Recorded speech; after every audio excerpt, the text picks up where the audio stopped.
ستي قالت لي لو غسلوا الكلب بالملح والليمون ما ينسى الهبهبة ولا النومة في الكانون.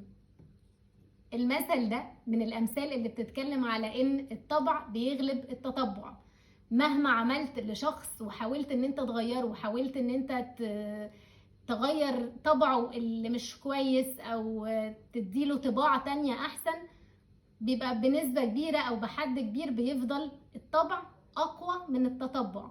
من الامثال اللي مثلوها كده زي ما كان يقول لك ايه، ديل الكلب عمره ما يتعدل. فهنا جم قالوا لك لو غسلوا الكلب بالملح والكمون ما ينسى الهبهبة والنومة في الكانون. والكانون ده هو المكان، يعني المقصود بيه المكان المليء بالقاذورات او المكان اللي مش نظيف.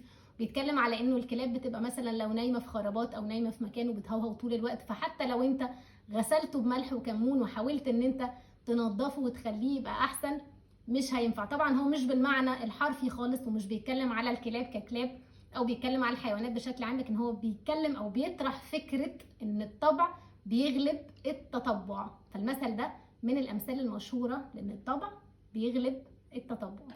شكرا.